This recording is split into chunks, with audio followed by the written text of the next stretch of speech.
Bapak Ibu kaum muslimin kaum muslimat jamaah zuhur yang dimuliakan Allah, ketika kita membaca sirah nabawiyah, kita lihat di tahun ke-9 setelah hijrah, kita akan menemukan salah satu peristiwa penting atau perang penting yang dialami oleh kaum muslimin.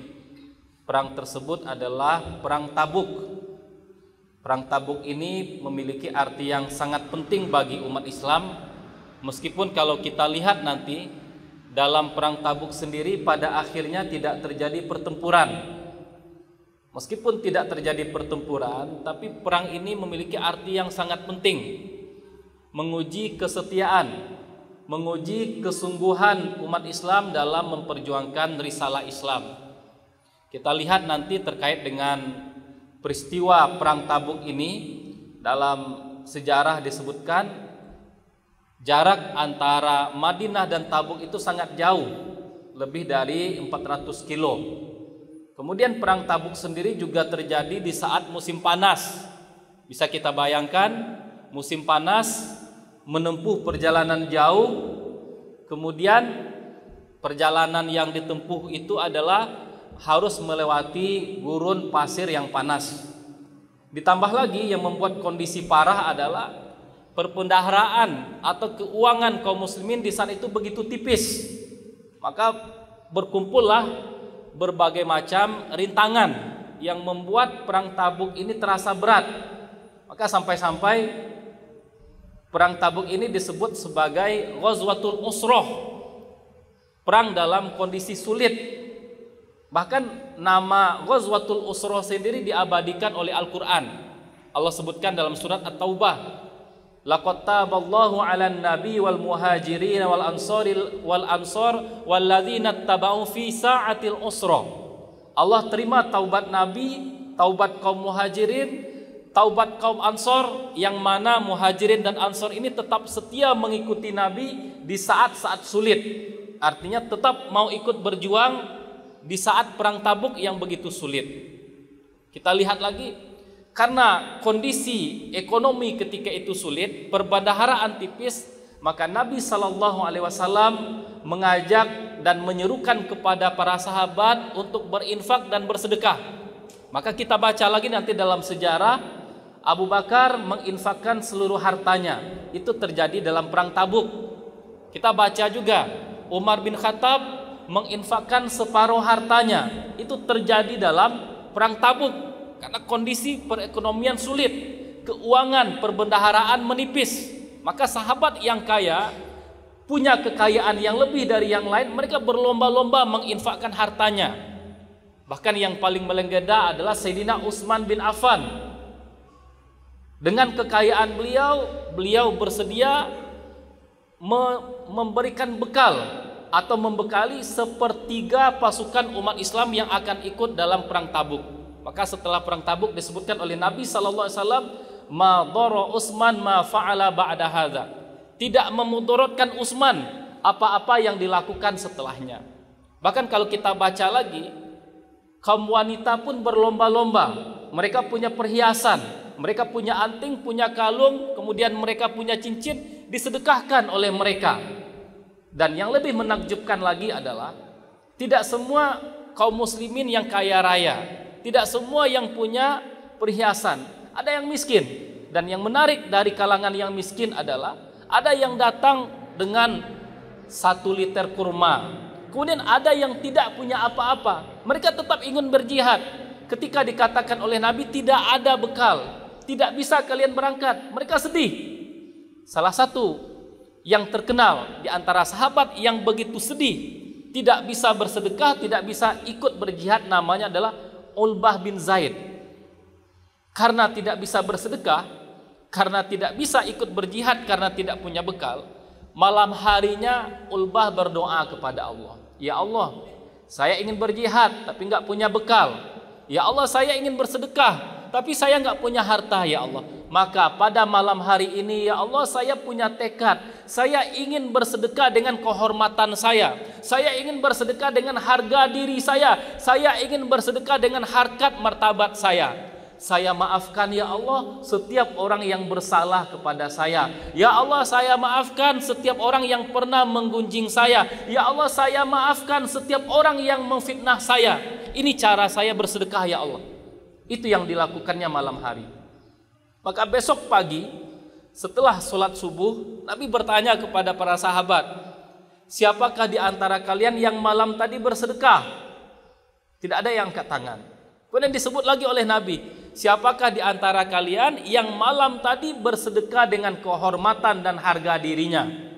Maka Ulbah bin Zaid angkat tangan. Saya, wahai Rasul, saya tidak bisa bersedekah dengan harta. Saya nggak bisa berjihad. Satu-satunya yang bisa saya lakukan, saya berinfak, saya bersedekah dengan harga diri saya.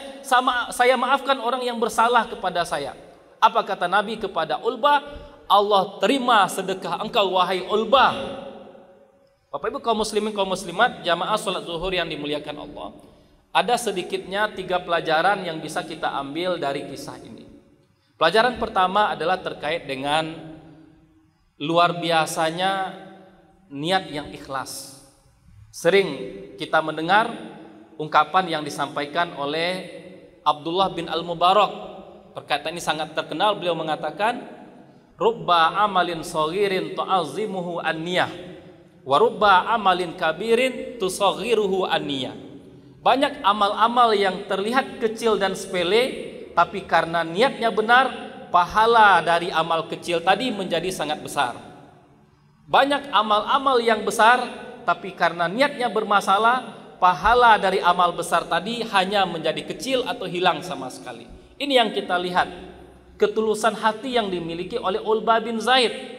Nggak punya apa-apa, tapi punya keinginan untuk memberikan sesuatu bagi agama, punya keinginan untuk berjuang bagi agama. Maka beliau mensedekahkan kehormatannya.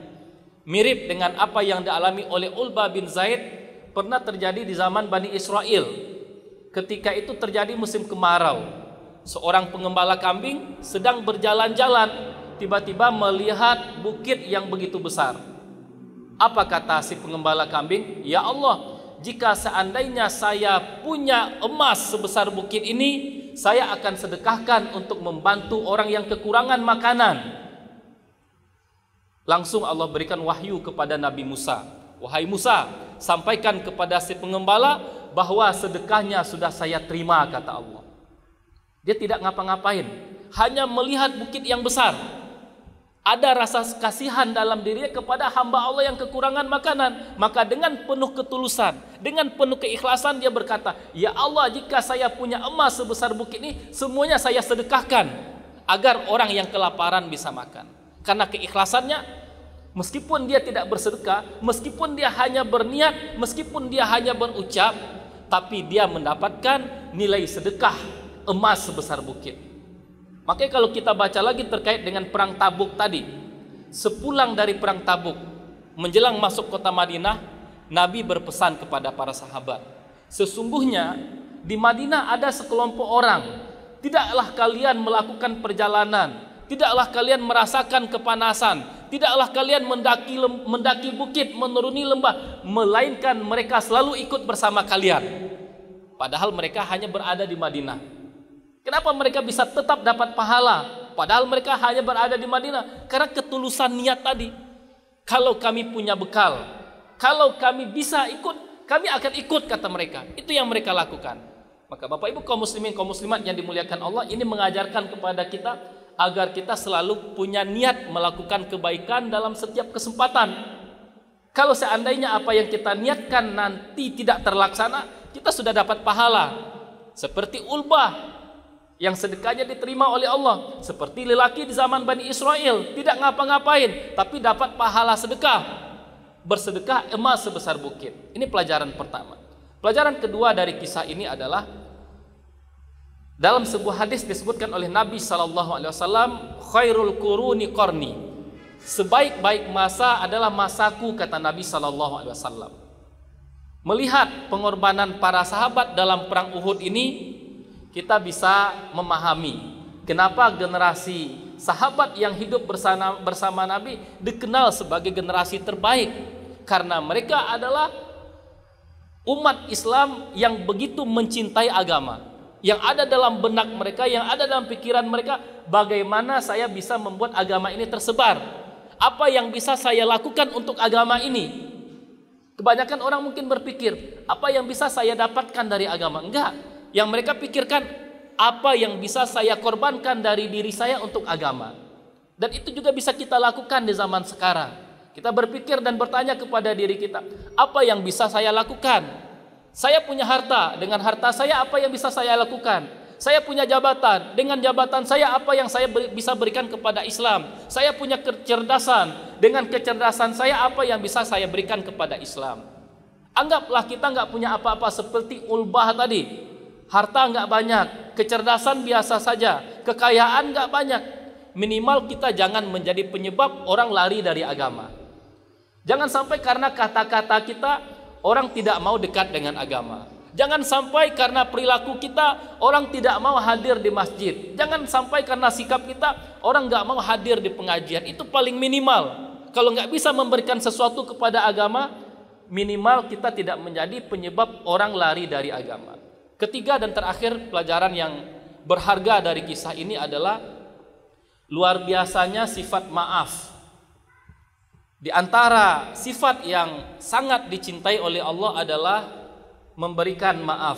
Maka salah satu sifat dan asmaul husna adalah Ar-Rahman, Maha Pengasih. Salah satu bentuk kasih sayang Allah adalah Allah memberikan maaf. Allah memberikan maaf kepada manusia. Maka sebagai manusia kita perlu meniru ini, mengaplikasikan sifat ini.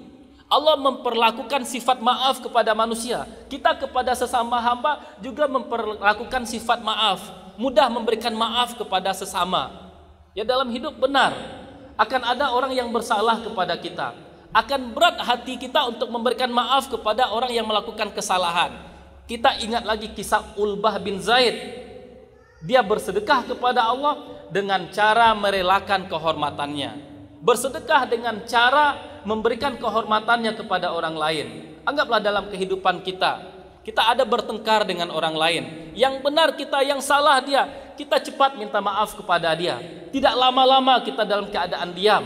Mungkin ada tetangga yang tidak baik kepada kita. Ada tetangga yang mengunjungi kita. Kita bersedekah dengan cara memberikan maaf kepada dia.